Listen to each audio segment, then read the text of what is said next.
Hi, hello, and welcome to my channel Leaning to Six Sigma.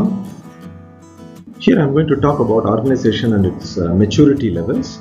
The level 1 organization is a reactive organization, and level 2 is a silo. Silo means people do certain process improvements or respond very well, but it's all isolated improvements. Level 3 organization is more of a defined organization, defined process across the organization. And level 4 primarily a metric driven organization, measurements for efficiency and effectiveness, and level 5 primarily a continuous improvement organization. So these are all just terms I have used to define the maturity of an organization. Each one I am going to explain from my perspective. Level 1, if you look at primarily a reactive organization, as it says, reactive in what sense? If there is primarily a customer complaint, firefighting, just respond to the complaint, fix it, that's it. And then again next complaint, and so on and so forth. No learnings from the mistake primarily. Whenever there is a defect, go and attend it, fix it, that's the end of the story. So processes are not stable, no customer care attitude.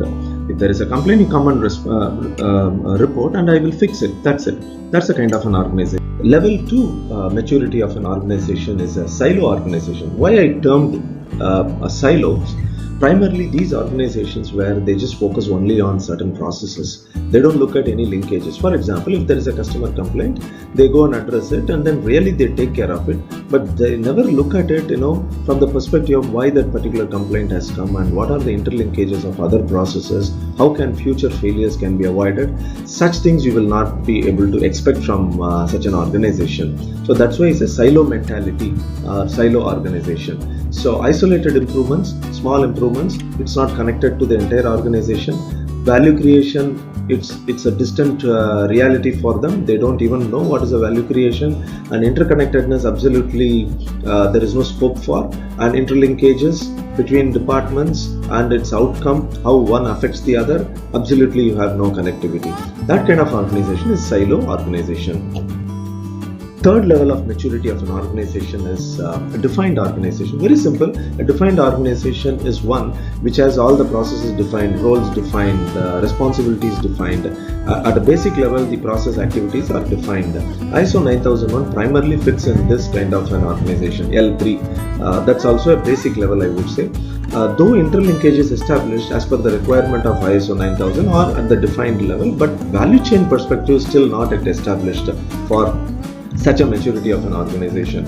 And customer satisfaction definitely is there, but customer satisfaction is a basic nowadays. Gone are the days where you can say, customer satisfaction is something very critical in the sense, that itself an achievement. No. Now we are talking about customer loyalty, delight, and customer care and experience, and so on and so forth. This is, as far as I am concerned, is a very basic. And though defined organization, restricted to compliance. So I also term this kind of an organization at this level is a compliance organization. I have defined and I follow it, and the way I follow, that's the way it is defined. So more of a compliance level of maturity at this point. This level is level 4. The way I have defined here is a metric driven organization, a measured organization. Measured, where to measure? The critical business and customer processes, critical measures are defined and also measured, monitored and measured. Improvements are initiated. So naturally this kind of an organization mostly focusing on process measures. So system established to measure, because many times people define measures but they don't know how to monitor, and from where the data will come from, data source, etc. So naturally such organizations where the maturity level is very high, the source and the definition and the improvements are all part of this organization. Primarily, if you summarize this, level 4 is an efficiency and effectiveness measured. Efficiency with respect to internal resources, how much I deploy, what kind of an output I am generating it. Effectiveness with respect to the customer requirements, meeting it. So both internal and external taken care at level 4 maturity of an organization. Level 5 is of a different organization. Why I termed as continuous improvement, though widely used term I have used here. Here primarily people look at a lot of improvements, but what are other aspects associated with it? Let's look at it. If you look at continuous improvement on a sustained basis, it's not one time. just do one time and then forget about for next 6 months, 1 year. That's not the way. Strategy driven organization comes under continuous improvement. They wanted to drive strategies for what? Creating customer value. It is not just an improvement. Bringing the customer value creation key for sustenance.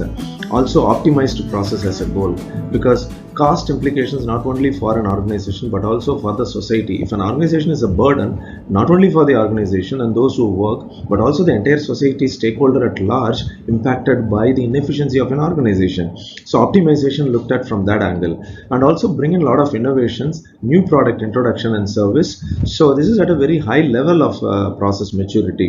I would consider Sony in electronics, or Apple products, or Toyota car products, and so on and so forth. If you look at these organizations, continuously they improve and bring in the best in class kind of product and service. I draw parallel to those organizations as continuous improvement organization.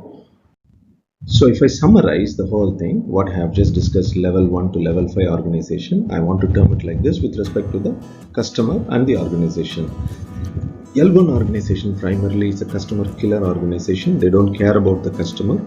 Whether you come back again or not, that doesn't matter to them. And L2 is a service recovery. Yeah, they attempt to fix the failures, but failures do happen. But these failures are isolated failures they fix, but there is no interconnectedness to the overall organization. So this is also level 2 maturity only, service recovery. And customer satisfaction is a basic. Since the L3 level of organization, I termed it as defined. So naturally, customer satisfaction is a basic level of meeting the customer requirement. So I term it as customer satisfaction. A level 4 organization is definitely a delight. It tries to create a delighter in the minds of the customer by improving their processes, finding improvement opportunities, and measure it, both customer KPIs as well as business KPIs. And L5 is definitely an organization focusing on the high level of optimization, creativity, innovation, new product and services, and best way of doing anything, executing a process, primarily focusing on value creation. That creates the loyal customer base. So this is the way I look at it, as a journey of excellence. So as I mentioned, service recovery is the next topic I'm going to cover. Very interesting topic, widely available information. In fact, I just wanted to bring in my perspective where the organization fails and how they are recovering, and what is the impact it's creating on the customer experience and customer perception. So please do subscribe to my channel, Leaning to Six Sigma. That's my YouTube channel, and I've been talking of late a lot of Lean, Six Sigma, value creation, and so on and so forth in the business excellence.